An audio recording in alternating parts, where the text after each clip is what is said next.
Hello friends, നമ്മളെ മലയാളികൾ ഉൾപ്പെടെയുള്ള ധാരാളം ഇന്ത്യക്കാരാണ് യു കെയിലെ കെയറർ വിസകളിൽ, അതായത് care assistant, senior care, domiciliary care വിസകളിൽ യു കെയിലേക്ക് എത്തിയിട്ടുള്ളത്. അതിൽ ഭൂരിഭാഗം ആൾക്കാരും വന്നിട്ടുള്ളത് 10 ലക്ഷം മുതൽ 20 ലക്ഷം രൂപയൊക്കെ കൊടുത്ത് ഏജൻസികളുടെ ത്രൂവിലാണ് ഇവിടെ എത്തിയിട്ടുള്ളത്. അതിൽ കുറേ ആൾക്കാരുടെ കാര്യം നമ്മൾ നോക്കുകയാണെന്നുണ്ടെങ്കിൽ അവർക്ക് വലിയ പ്രശ്നമില്ലാതെ കെയർ ഹോമുകളിലൊക്കെ ജോലി കിട്ടിയിട്ടുള്ള ആൾക്കാർ നല്ല രീതിയിൽ പോകുന്നുണ്ട്. ആദ്യമൊക്കെ വന്നിട്ടുള്ള ആൾക്കാർക്ക് അവരുടെ ഫാമിലിയെ യു കെയിൽ എത്തിക്കാനായിട്ടും സാധിച്ചിട്ടുണ്ട്. പക്ഷേ അതിനുശേഷം ഇപ്പോൾ നമുക്കറിയാം ഡിപ്പെൻഡൻറ്റ് വിസ നിർത്തലാക്കി. യു കെയിലേക്ക് വന്നിട്ടുള്ള ധാരാളം ആൾക്കാരാണ് ഇവിടെ വന്നിട്ട് കഷ്ടപ്പെടുന്നത്. ഡൊമിസറി കെയർ വിസകളിലൊക്കെ ജോലി ചെയ്യുന്ന ആൾക്കാരെ സംബന്ധിച്ചോളം അവർക്ക് നല്ല കഷ്ടപ്പാടാണ്. വിസയൊക്കെ ഉള്ളവരെ സംബന്ധിച്ചോളം അവർക്ക് വലിയ പ്രശ്നമൊന്നുമില്ല. ഓക്കെ, കുറച്ച് പൈസയൊക്കെ മുടക്കിയിട്ടുണ്ടെങ്കിൽ അവർ വലിയ പ്രശ്നമൊന്നുമില്ലാതെ യു കെയിൽ ജീവിച്ചു പോകുന്നുണ്ട്. പക്ഷേ നല്ലൊരു ശതമാനം ആൾക്കാർക്ക് യു കെയിൽ എത്തിയതിന് ശേഷം അവരുടെ കമ്പനിയുടെ ലൈസൻസ് നഷ്ടമായ കാരണം അവരുടെ വിസ നഷ്ടപ്പെട്ടിട്ടുണ്ട്. അതായത് ഇതേപോലൊക്കെ തന്നെ 10, 15, 20 ലക്ഷം രൂപ മുടക്കിയിട്ട് പോലും യു കെയിൽ എത്തി 1-2 മാസം ജോലി ചെയ്തതിന് ശേഷം ആ കമ്പനി ഉടായ്പ കമ്പനി ആയിരിക്കും, അവർക്ക് എന്തെങ്കിലുമൊക്കെ പ്രശ്നമുള്ളവരായിരിക്കും. അത് ഗവൺമെൻറ് അവരുടെ ലൈസൻസ് ഇല്ലാതാക്കും. അങ്ങനെ വന്നു കഴിയുമ്പോൾ ആ ഒരു കമ്പനിയുടെ ത്രൂവിൽ വന്നിരിക്കുന്ന നിങ്ങളെപ്പോലുള്ള ഹതഭാഗ്യരായ നമ്മളുടെ മലയാളം ഉൾപ്പെടെയുള്ള ആൾക്കാരുടെ വിസ നഷ്ടപ്പെടും. നമുക്കറിയാം യു കെയിലെ ഒരു നിയമം അനുസരിച്ച് ഇവിടെ നമ്മളുടെ വിസ നഷ്ടപ്പെട്ട് കഴിഞ്ഞാൽ നിങ്ങൾ 60 ദിവസത്തിനുള്ളിൽ പുതിയൊരു എംപ്ലോയറെ കണ്ടുപിടിച്ചെങ്കിൽ മാത്രമേ നിങ്ങൾക്കിവിടെ കണ്ടിന്യൂ ചെയ്യാനായിട്ട് സാധിക്കത്തുള്ളൂ. അപ്പോൾ ഈ ഒരു സിറ്റുവേഷൻ എന്ന് പറഞ്ഞാൽ പുതിയൊരു എംപ്ലോയറെ കണ്ടുപിടിക്കാനായിട്ട് ഭയങ്കര ബുദ്ധിമുട്ടാണ്. അതായത് ഇപ്പോഴേ ലൈസൻസ്ഡ് എംപ്ലോയർക്ക് മാത്രമേ ഒരു ഇൻ്റർനാഷണൽ വിസ നൽകാനായിട്ട് സാധിക്കത്തുള്ളൂ. ഇപ്പോഴൊരു കറണ്ട് സിറ്റുവേഷൻ നമ്മൾ നോക്കുകയാണെന്നുണ്ടെങ്കിൽ യു കെയിലേക്ക് ഈ ഒരു കെയർ വിസയിലേക്ക് വരുന്ന ആൾക്കാരുടെ എണ്ണത്തിൽ വലിയ കുറവാണ് ഇപ്പോൾ ഉണ്ടായിക്കൊണ്ടിരിക്കുന്നത്. കാരണം അങ്ങനെയുള്ള കമ്പനികളൊന്നും തന്നെ ഇപ്പോൾ ഇൻ്റർനാഷണൽ വിസ നൽകുന്നില്ല എന്ന് തന്നെ നമുക്ക് പറയാം. ഗവൺമെൻറ്റിനെ സംബന്ധിച്ചിടത്തോളം ഇപ്പോൾ ധാരാളം ഇതേപോലെയുള്ള കെയർ ഹോമുകളിലും ഡൊമിസറി കെയറിലുമൊക്കെ ആൾക്കാരെ ആവശ്യമുണ്ട്. അപ്പോൾ അതുകൊണ്ട് തന്നെ ഗവൺമെൻറ് ഇപ്പോൾ പുതിയൊരു നടപടിയുമായിട്ട് മുന്നോട്ട് വന്നിരിക്കുകയാണ്. യു കെയിൽ എത്തിയതിന് ശേഷം നിങ്ങളെപ്പോലൊക്കെ ഒരു കെയർ വർക്കർ യു കെയിലെത്തി നിങ്ങൾക്ക് വിസ നഷ്ടപ്പെട്ടു, അല്ലെങ്കിൽ നിങ്ങൾക്ക് സാലറി കിട്ടുന്നില്ല, അല്ലെങ്കിൽ നിങ്ങൾക്ക് എന്തെങ്കിലുമൊക്കെ പ്രശ്നമായിട്ട് നിങ്ങൾ വലിയ ഒരു മെൻ്റൽ ട്രോമയിലേക്കൊക്കെ പോയിട്ടുണ്ടെങ്കിൽ നിങ്ങളെ സഹായിക്കാനായിട്ട് ഗവൺമെൻറ് പുതിയ ഒരു നടപടിയുമായിട്ട് മുന്നോട്ട് വന്നിരിക്കുന്നു. നമ്മുടെ ഇമിഗ്രേഷൻ മിനിസ്റ്റർ ആയിരിക്കുന്ന സീമ മൽഹോത്രയുടെ നേതൃത്വത്തിൽ യു കെയിൽ എത്തിയതിന് ശേഷം നിങ്ങൾക്ക് ഇതേപോലെ നിങ്ങളുടെ കമ്പനിയുടെ ലൈസൻസ് നഷ്ടപ്പെട്ട് നിങ്ങളുടെ വിസ നഷ്ടപ്പെട്ടുവെങ്കിലും നിങ്ങൾക്ക് പുതിയ എംപ്ലോയറെ കണ്ടുപിടിക്കാനായിട്ട് ഗവൺമെൻറ് തന്നെ സഹായിക്കാനായിട്ട് പോകുന്നു. അപ്പോൾ നമുക്കറിയാം കഴിഞ്ഞ ഒരു 1-2 മാസത്തിന് മുമ്പ് തന്നെ ഈ ഒരു വാർത്ത പുറത്തു വന്നിരുന്നു. അപ്പോൾ അതിനുശേഷം ഇപ്പോൾ വ്യക്തമായിട്ട് നിങ്ങൾക്ക് എങ്ങനെ അതിനെ കോണ്ടാക്റ്റ് ചെയ്യാം, അല്ലെങ്കിൽ എങ്ങനെ നിങ്ങൾക്ക് ഹെൽപ്പ് ലഭിക്കും, ഏതൊക്കെ രീതിയിൽ എവിടെ നിന്നൊക്കെയാണ് നിങ്ങൾക്ക് ഹെൽപ്പ് കിട്ടുന്നതിനെക്കുറിച്ച് വിശദമായിട്ട് ഇപ്പോൾ അവർ കാര്യങ്ങൾ പുറത്തു വിട്ടിരിക്കും. നമ്മൾ അറിയേണ്ടുന്ന പ്രധാനപ്പെട്ട ഒരു കാര്യം എന്ന് പറഞ്ഞു കഴിഞ്ഞാൽ ഇത് ഇംഗ്ലണ്ടിലുള്ളവർക്ക് മാത്രമായിട്ടാണ് ഇപ്പോഴിത് പറഞ്ഞിരിക്കുന്നത്. ഇനിയിപ്പോൾ നിങ്ങൾ സ്കോട്ട്ലൻഡിലോ അല്ലെങ്കിൽ നോർത്തേൺ അയർലൻഡിലോ അല്ലെങ്കിൽ വെയിൽസിലോ ഒക്കെ ആണെന്നുണ്ടെങ്കിൽ നിങ്ങൾ അവിടുത്തെ ലോക്കൽ അഡ്മിനിസ്ട്രേഷനുമായിട്ട് നിങ്ങൾ ബന്ധപ്പെടണം. ഇതിപ്പോൾ നമ്മൾ പറയുന്ന കാര്യം എന്ന് പറഞ്ഞാൽ ഇംഗ്ലണ്ടിലെ ഇതുപോലൊക്കെ വിസ നഷ്ടപ്പെട്ടിട്ടുള്ള, അല്ലെങ്കിൽ നിങ്ങളിപ്പോൾ ഒരു ജോലി ചെയ്തുകൊണ്ടിരിക്കുന്നത് നമ്മൾ പലപ്പോഴും കേൾക്കുന്നതാണ്. നിങ്ങൾ 10-15 മണിക്കൂർ ജോലി ചെയ്ത് കഴിഞ്ഞാൽ ചിലപ്പോൾ 5 മണിക്കൂർ അല്ലെങ്കിൽ 6 മണിക്കൂറത്തെ സാലറിയാണ് പല എംപ്ലോയറും നിങ്ങൾക്ക് തരുന്നുള്ള ധാരാളം കംപ്ലൈൻറ്റുകൾ ഇപ്പോൾ പുറത്തു വന്നിട്ടുണ്ട്. അപ്പോൾ അങ്ങനെയുള്ള ആൾക്കാരെ നിങ്ങൾക്കൊരു പുതിയ വിസ കണ്ടുപിടിക്കാനായിട്ട്, അല്ലെങ്കിൽ നിങ്ങളുടെ എംപ്ലോയ്മെൻറ്റിൽ നിങ്ങൾക്ക് സാലറി ലഭിക്കുന്നില്ല, അല്ലെങ്കിൽ നിങ്ങൾക്ക് കൂടുതൽ ഹെഡേക്ക് തരുന്നു, നിങ്ങൾക്ക് മെൻ്റലായിട്ട് നിങ്ങൾക്ക് ഡിപ്രസ്ഡ് ആയിരിക്കുന്നു, അപ്പോൾ അങ്ങനെയുള്ള ആൾക്കാരെ സഹായിക്കാനായിട്ടാണ് ഗവൺമെൻറ് ഇപ്പോഴും മുന്നോട്ട് വന്നിരിക്കുന്നത്. ഇതിനായിട്ട് ഗവൺമെൻറ് ഇപ്പോഴേ 16 മില്യൺ പൗണ്ടാണ് മാറ്റി വെച്ചിരിക്കുന്നത്. അതായത് ഇപ്പോൾ ഒരു എംപ്ലോയർക്ക് അവർക്ക് ഒരു എംപ്ലോയിക്ക് ഒരു വിസ നൽകണമെന്നുണ്ടെങ്കിൽ സർക്കാർ തന്നെ അവർ മുന്നോട്ട് വന്നു കഴിഞ്ഞാൽ അവർക്ക് 5000 പൗണ്ട് കൊടുക്കുമെന്ന് ഇപ്പോഴും പറഞ്ഞിട്ടുണ്ട്. അതായത് ഗവൺമെൻറ്റിൻ്റെ ഒരു ആവശ്യമാണ് ഇങ്ങനെ ഇവിടെ വന്നിട്ടുള്ള, ഇപ്പോൾ ഓൾറെഡി ഇംഗ്ലണ്ടിലുള്ള ആൾക്കാരെ ഇവിടെ നിലനിർത്തുക എന്നുള്ളത്. അതായത് അവരിപ്പോഴും ഇൻ്റർനാഷണൽ റിക്രൂട്ട്മെൻറ്റ് ഈ കെയർമാരുടെ കാര്യത്തിൽ വലിയ രീതിയിൽ ഇപ്പോഴും മുന്നോട്ട് പോകാൻ ഗവൺമെൻറ് പോലും ഇപ്പോഴും പ്രോത്സാഹിപ്പിക്കുന്നില്ല. അതുകൊണ്ട് തന്നെ യു കെയിൽ ഇപ്പോഴും ഓൾറെഡി എത്തിയിട്ടുള്ള, ഇവിടെ വന്നിട്ട് സ്ട്രഗിൾ അനുഭവിക്കുന്ന, അല്ലെങ്കിൽ വിസ നഷ്ടപ്പെട്ടിട്ടുള്ള, അല്ലെങ്കിൽ സാലറി ലഭിക്കാത്ത ആൾക്കാരെ കണ്ടുപിടിച്ചുകൊണ്ട് നിങ്ങൾ മുന്നോട്ട് വന്നുകൊണ്ട് നിങ്ങൾ ആ ഒരു അതോറിറ്റിയെ അറിയിച്ചു കഴിഞ്ഞാൽ നിങ്ങൾക്ക് തീർച്ചയായിട്ടും വിസ ലഭിക്കും, അല്ലെങ്കിൽ നിങ്ങൾക്ക് സാലറി ലഭിക്കുന്നില്ല എന്നുണ്ടെങ്കിൽ നിങ്ങൾക്ക് സാലറി ലഭിക്കും.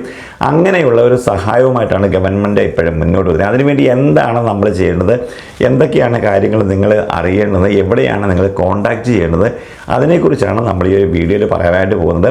നിങ്ങൾ ഇതേപോലെയൊക്കെ കഷ്ടപ്പെടുന്നു അല്ലെങ്കിൽ ദുരിതം അനുഭവിക്കുന്ന ഒരാളാണ്. നമുക്കറിയാം കുറേ ആൾക്കാർ മലയാളികൾ നമ്മളോട് തന്നെ മെസ്സേജ് ചെയ്ത് അയച്ചിട്ടുണ്ട്, ചേട്ടാ എങ്ങനെ ഒരു പുതിയ വിസ നമുക്കിവിടെ ലഭിക്കുന്നത്. അപ്പോൾ അതിന് വേണ്ടിയിട്ടുള്ള ഒരു സഹായ വാഗ്ദാനവുമായിട്ടാണ് ഗവൺമെൻറ് വന്നിരിക്കുന്നത്. ഇപ്പം നിങ്ങളുടെ വിസയൊക്കെ നഷ്ടപ്പെട്ട് നിങ്ങൾ നാട്ടിലേക്ക് പോകാനായിട്ട് തയ്യാറെടുത്തിരിക്കുന്ന ഒരാളാണെങ്കിൽ ഒരു ലാസ്റ്റ് ചാൻസ് എന്ന രീതിയിൽ നിങ്ങൾ ഈ രീതിയിലൊന്ന് ബന്ധപ്പെടുക. നിങ്ങൾക്ക് തീർച്ചയായിട്ടും സഹായം ലഭിക്കുമെന്നുള്ള കാര്യത്തിൽ യാതൊരു സംശയവുമില്ല. ഞാനതിൻ്റെ ലിങ്കുകളൊക്കെ താഴെ കൊടുക്കാം.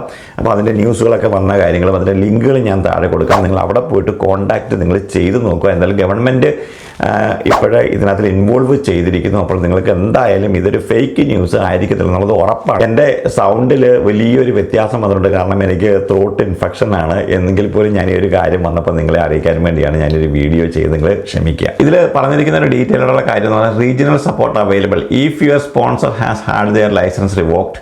Support is available in your local region to help you find you employment in the care sector.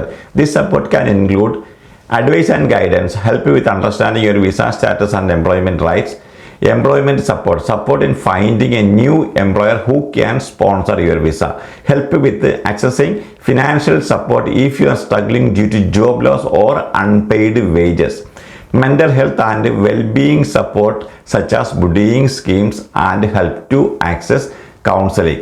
രണ്ടാമത്തെ കാര്യമായിട്ട് നമ്മൾ പറയാനായിട്ട് പോകുന്ന ആർക്കാണ് നിങ്ങളെ സഹായിക്കാനായിട്ട് പറ്റുന്നത് എന്നാണ്. Support is available to international care workers or senior care workers in England on the health and care worker visa whose employers have had their sponsor license revoked. ഇനി അടുത്തതായിട്ട് അവർ പറഞ്ഞേക്കെന്ന് പറഞ്ഞാൽ ഹൗ ടു ആക്സസ് ദി സപ്പോർട്ടാണ്. എങ്ങനെ നമുക്ക് ആ support നമുക്ക് access ചെയ്യാനായിട്ട് സാധിക്കും. How to access support. You must email the regional partnership in the area where you live. Contact details can be found in the below table. Your email should include your name, the address you are currently living at, your contact details, the name of the provider sponsoring your visa. It is important that your regional contact has the correct information about you so that they can provide the best possible support without delay. Contact your regional partnership if you are unsure who to contact.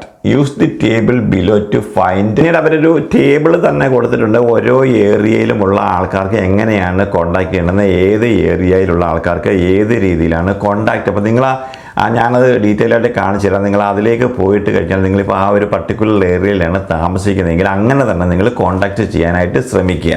അപ്പോൾ ഇതിനകത്ത് പറഞ്ഞിരിക്കുന്ന ഒരു table 1 പറഞ്ഞിരിക്കുന്നത് regional partnership who to contact if you are displaced international worker. Cheshire and Merseyside, Cheshire East, Cheshire West, Halton, Knowsley, Liverpool City, Sefton, Saint Helens, Warrington, Wirral. Contact അവിടെ ഒരു email address, അവിടെ ഒരു email address കൊടുത്തിട്ടുണ്ട്. ആ ഒരു അഡ്രസ്സിലാണ് നിങ്ങൾ contact ചെയ്യുന്നത്. അപ്പോൾ നിങ്ങളൊരു പർട്ടിക്കുലർ സ്ഥലത്ത് എവിടെയാണോ നിങ്ങൾ താമസിക്കുന്നത്, ഉദാഹരണത്തിന് നിങ്ങളിപ്പോൾ ലണ്ടനിൽ ഒരു ഭാഗത്താണ് താമസിക്കുക, അപ്പോൾ ലണ്ടന് വേണ്ടുന്ന ഒരു പ്രത്യേകം ഒരു ഇമെയിൽ അഡ്രസ്സ് അവിടെ കൊടുത്തിട്ടുണ്ട്. നമ്മൾ നേരത്തെ പറഞ്ഞ പോലെ തന്നെ നിങ്ങളുടെ ഈ ഒരു ഇമെയിലിൽ ഉൾപ്പെടുത്തേണ്ടുന്ന കാര്യങ്ങൾ അവർ നേരത്തെ പറഞ്ഞിട്ടുണ്ട്. ആ കാര്യങ്ങളെല്ലാം കൂടി ഉൾപ്പെടുത്തിയതിന് ശേഷം നിങ്ങൾക്ക് ആ ഒരു ലോക്കൽ ഏരിയയിലെ ഇമെയിൽ അഡ്രസ്സിലേക്ക് നിങ്ങൾ അയക്കുകയാണ് ചെയ്യേണ്ടത്. അപ്പോൾ അത് ഡീറ്റെയിൽ ആയിട്ട് നിങ്ങളൊന്ന് നോക്കുക. നിങ്ങൾ ഏത് ഏരിയയിലാണ് ഇപ്പോൾ താമസിക്കുന്നത് പറഞ്ഞാൽ ആ ഏരിയയിലെ ആ ഒരു ഇമെയിൽ അഡ്രസ്സിൽ വേണം നിങ്ങൾ അയക്കാനായിട്ട്. ഇപ്പോൾ ഗവൺമെൻറ് ഇതിങ്ങനെ ചെയ്യുന്നതിൻ്റെ പ്രധാനപ്പെട്ട കാര്യം എന്ന് പറഞ്ഞു കഴിഞ്ഞാൽ അവർ ഇനിയിപ്പോഴേ ഇൻ്റർനാഷണൽ റിക്രൂട്ട്മെൻറ്റുകളൊക്കെ കുറയ്ക്കാനായിട്ട് പോവുകയാണ്. മാത്രമല്ല അവർക്ക് കെയർ വർക്കേഴ്സിൻ്റെ ധാരാളം ആവശ്യം ഇപ്പോഴുണ്ട്. അപ്പോൾ അങ്ങനെ വന്നു കഴിയുമ്പോൾ ഇപ്പോൾ UK ഓൾറെഡി വന്നിട്ടുള്ള ഒരു ആളാണ് നിങ്ങളെങ്കിൽ നിങ്ങൾക്ക് ഇതുപോലൊക്കെ പ്രശ്നം ഉണ്ടാവുന്നുണ്ടെങ്കിൽ നിങ്ങളെ സഹായിച്ച് പുതിയൊരു എംപ്ലോയറിനെ കണ്ടുപിടിച്ച് നിങ്ങൾക്കൊരു വിസ നൽകുക എന്നുള്ളതാണ് അവരുടെ ലക്ഷ്യം. അതായത് ഇനിയിപ്പോൾ ഒരാളിനെ ഇന്ത്യയിൽ നിന്നോ അല്ലെങ്കിൽ നൈജീരിയയിൽ നിന്നോ അല്ലെങ്കിൽ ബംഗ്ലാദേശിൽ നിന്നോ കൊണ്ടുവരാതെ ഇവിടെ ഇപ്പോൾ കഷ്ടത അനുഭവിക്കുന്ന അല്ലെങ്കിൽ ഇവിടെ ഇപ്പോൾ വന്നിട്ടുള്ള ആൾക്കാർക്ക് അവർ മുൻഗണന നൽകിക്കൊണ്ട് അവരെ രക്ഷപ്പെടുത്തി എടുക്കുക എന്നുള്ളതാണ്. അപ്പോൾ രണ്ടായാലും നമ്മളെ സംബന്ധിച്ചോളം ഇത് വളരെയധികം പ്രയോജനം നൽകുമെന്നുള്ള കാര്യത്തിൽ യാതൊരു സംശയമില്ല. കാരണം നമ്മൾ പൈസ മുടക്കിയിട്ടാണ് ഇവിടെ വന്നത്, അല്ലെങ്കിൽ പൈസ മുടക്കാതാണ് വന്നത്. പക്ഷേ ഇവിടെ വന്നു കഴിഞ്ഞപ്പോൾ നമ്മുടെ എംപ്ലോയറുടെ ലൈസൻസ് നഷ്ടപ്പെട്ടു, നമ്മൾ ചതിക്കപ്പെട്ടു, നമ്മുടെ പൈസ നഷ്ടപ്പെട്ടു, നമുക്ക് വിസയും ഇല്ല, നമ്മൾ ഡിപ്പോർട്ടേഷൻ നമ്മൾ ഫേസ് ചെയ്യുന്ന ഒരാളിനെ സംബന്ധിച്ചോളം ഇതൊരു വലിയൊരു സന്തോഷ വാർത്ത തന്നെയാണ്, യാതൊരു സംശയമില്ല. പിന്നെ ഇതിനകത്തിൽ എന്തെങ്കിലും ഇത് ഫേക്ക് ന്യൂസ് ആണോ, അല്ലെങ്കിൽ ഗവൺമെൻറ് നിങ്ങളെ കബളിപ്പിച്ച് ഇനി നിങ്ങളെ നാട് കടത്താനാണോ, അങ്ങനെ വരാനുള്ള സാധ്യതകൾ വളരെ കുറവാണ്. അതിൻ്റെ പ്രധാനപ്പെട്ട കാര്യം എന്ന് പറഞ്ഞാൽ ഇവിടെ കേരള വർക്കർമാരുടെ ധാരാളം വേക്കൻസികൾ ഇപ്പോഴും നിലനിൽക്കുകയാണ്. അപ്പോൾ അങ്ങനെ ഒരാളിനെ കണ്ടുപിടിച്ചിട്ട് അവർ ഡിപ്പോർട്ട് ചെയ്യണമെന്നുണ്ടെങ്കിൽ അവർക്ക് വേണേൽ ഡിപ്പോർട്ട് ചെയ്യാം. അപ്പോൾ എന്തായാലും അങ്ങനെ ഡിപ്പോർട്ട് ചെയ്യാനുള്ള സാധ്യതകൾ വളരെയധികം കുറവാണ്. നിങ്ങൾക്കൊരു നല്ല വഴി കാണിച്ചു തരിക എന്ന് മാത്രമാണ് അവരുടെ ഉദ്ദേശം. അതിനുവേണ്ടി ഗവൺമെൻറ് 16 മില്യൺ പൗണ്ടാണ് മാറ്റി വെച്ചിരിക്കുന്നത്. ഓരോ എംപ്ലോയർക്കും അവർ പൈസ കൊടുക്കുന്നുണ്ട്. അപ്പോൾ അങ്ങനെ എത്രയും പെട്ടെന്ന് നിങ്ങൾ ഇവരുടെ ഒരു ലിസ്റ്റിലേക്ക് എത്തപ്പെട്ട് കഴിഞ്ഞാൽ പിന്നെ നിങ്ങൾ സേഫാണ്. കാരണം നിങ്ങൾക്ക് ആ ഒരു വിസ കിട്ടുന്നിടം വരെ നിങ്ങൾക്ക് അവിടെ നിൽക്കാനും പറ്റും. നിങ്ങൾക്ക് ആ വിസ കിട്ടിക്കഴിഞ്ഞാൽ നല്ലൊരു എംപ്ലോയർ, അതായത് ലൈസൻസ്ഡ് എംപ്ലോയർ, നമുക്ക് റിസ്ക് കുറവായിരിക്കും. കാരണം ഗവൺമെൻറ് ആണ് നിങ്ങൾക്ക് വേണ്ടി പ്രവർത്തിക്കുന്നത്. അപ്പോൾ അതുകൊണ്ട് നമ്മൾക്ക് റിസ്ക് കുറവായിരിക്കും. അതുകൊണ്ട് നിങ്ങൾക്ക് ധൈര്യമായിട്ട് ഇതായിട്ട് മുന്നോട്ട് പോകാം. എന്തായാലും നമ്മളെപ്പോലൊക്കെ ഇവിടെ വന്ന് കഷ്ടപ്പെടുന്ന 100 കണക്കിന് കേരള വർക്കർമാർക്ക് വലിയ സഹായമായിട്ടാണ് ഗവൺമെൻറ് മുന്നോട്ട് വന്നിരിക്കുന്നത്. നിങ്ങൾ തീർച്ചയായിട്ടും ഇത് യൂസ് ചെയ്യുക. തീർച്ചയായിട്ടും ഈ വീഡിയോ നിങ്ങളുടെ ഫ്രണ്ട്സിനും ഒന്ന് ഷെയർ ചെയ്ത് കൊടുക്കുക. ആരെങ്കിലുമൊക്കെ രക്ഷപ്പെടുന്നെങ്കിൽ രക്ഷപ്പെടണം. നമ്മൾ മറ്റൊരു അപ്ഡേഷനിൽ കാണുന്നതിലേക്ക് എല്ലാവർക്കും വേണ്ടി നന്ദി, നമസ്കാരം.